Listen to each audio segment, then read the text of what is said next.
tanah Jawa itu ngemu ngilmu rasa. Yang namanya gamelan itu adalah tidak bisa diduplikat oleh siapapun dimanapun, karena saya meyakini bahwasanya gamelan itu turunnya musik tanah Jawa. Alat musik tanah Jawa ini adalah berdasarkan hukum rasa atau laku tapa brata, sehingga one by one atau satu demi satu mendapat ilhamnya dan lalu diwujudkan menjadi alat musik yang namanya gamelan. Manusia seyogianya, ya seyogianya bisa memetik dari alat musik gamelan ini, yang intinya ojo rumangsa pinter ning sing pinter rumangsane. Ojo rumangsa bisa ning sing bisa rumangsane. Artinya tapi ulo salam yo atur bagya wis muga nusantara. Wong wilayah Jatinuhun ya jati-jati Nusantara tapi uluk salam mulia. Dalam orang Jawa itu sering memberikan saran-saran kepada anak cucu. Untuk apa?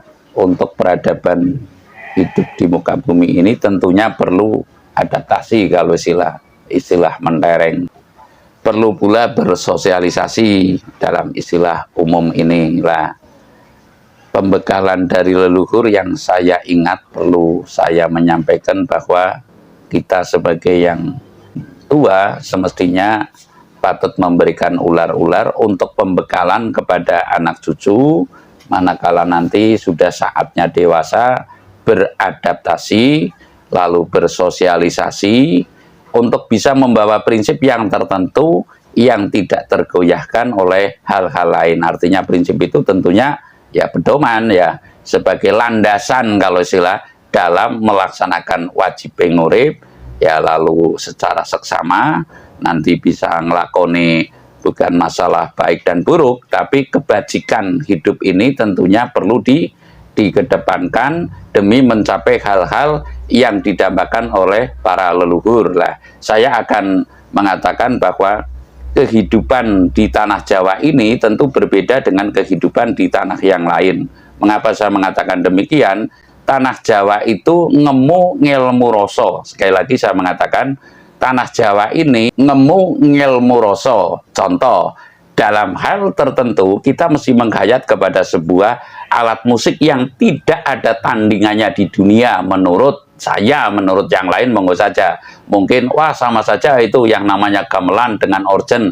Namun manakala orang yang telah menghayati persis bahwa ada hal yang lain antara suara organ dan suara gamelan ini tetap berbeda, dan intinya saya mengatakan yang namanya gamelan itu adalah tidak bisa diduplikat oleh siapapun dimanapun, karena saya meyakini bahwasanya gamelan itu turunnya musik tanah Jawa. Alat musik tanah Jawa ini adalah berdasarkan hukum rasa atau laku tapa brata, sehingga one by one atau satu demi satu mendapat ilhamnya dan lalu diwujudkan menjadi alat musik yang namanya gamelan. Lah, dalam gamelan ini tentunya ada dua laras slendro dan laras pelok. Lah, lalu kita pun ada dua laras dalam kehidupan, kaitannya dalam kehidupan laras lahir dan laras batin. Agar kita bisa selaras, ada nasihat yang perlu ditutur tinularkan kepada anak cucu. Semestinya lah saya akan melontarkan nasihat dari luhur yang patut sebagai landasan, ya,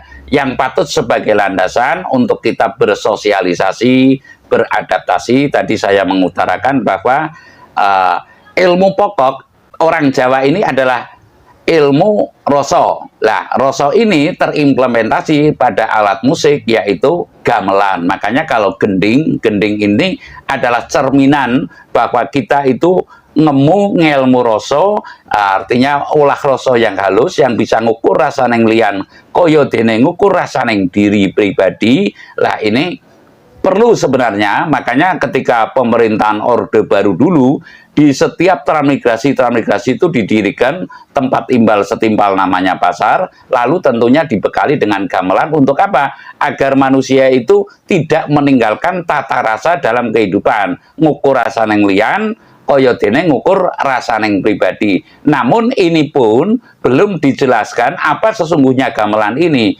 Gamelan ini bukan alat musik yang abal-abal, yang berdasarkan keinginan semata dalam bermusik, namun berdasarkan ulah rasa. Sekali lagi tadi saya mengatakan bahwa dasarnya itu ilham dan lalu terimplementasikan satu demi satu dalam musiknya. Saya mengatakan ilmu yang terkandung di dalam itu yaitu ilmu rasa, dan lalu saya akan mengatakan manusia seyogianya bisa memetik dari alat musik gamelan ini yang intinya ojo rumangsa pinter ning sing pinter rumangsane, ojo rumangsa bisa ning sing bisa rumangsane. Artinya kehidupan ini manakala kita merasa pinter, tentu kita akan selalu hanggung diri itu selalu ingin dipuja dirinya, sehingga akan niscaya kasarnya ngomong akan mencelakakan dirinya cepat atau lambat. Sebab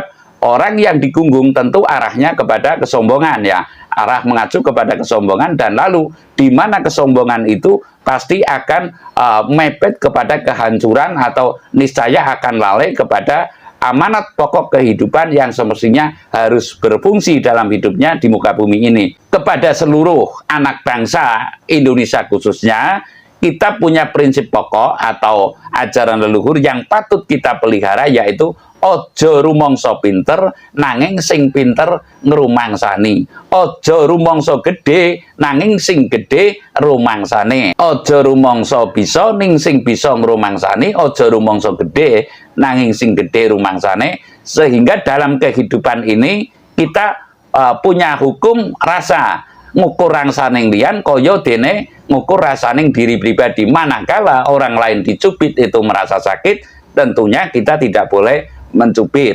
Lah begitupun dalam proses imbal setimpal. Artinya imbal setimpal ada nih pemahaman manusia sekarang ketika akan di PHK itu, wah polemiknya luar biasa, yang justru akan lebih menggaduhi. Namun ketika kita sudah menjiwai atas kehidupan ini, niscaya mohon maaf, dalam perasaan lubuk yang paling dalam, wong urip ki ora menang adol tenaga. Namun tenaga itu digunakan untuk pengabdian atau untuk dharmaning wajib, sehingga kita tidak akan pernah teledor dari kekuasaan Tuhan. Dalam pengawasan Tuhan kita selalu yakin bahwasanya kehidupan ini semata-mata untuk peribadatan, atau semata-mata dalam bahasa Jawa adalah ngayai dharmane wajib, sehingga tidak carut mawut, tidak tumpang tindih. Sekali lagi saya mengatakan, dalam kali ini saya mengatakan membekali kepada kita semua, dan kita saling mengingatkan, tidak ada manusia yang lebih pandai daripada dirinya sendiri, tidak ada manusia yang lebih rendah daripada itu dirinya sendiri. Artinya kita mengetahui persis bahwasanya yang tahu diri kita adalah diri kita, sehingga ketika kita keluar atau kita melaksanakan hubungan eksternal, punya prinsip jangan sampai kita merasa pandai atau merasa pinter, nanging yang pinter ngerumangsani. Niscaya dengan bekal ini kita kehidupannya itu akan merasakan sebuah kedamaian, minimal damai dalam diri sendiri, karena paham ini atau pemahaman ini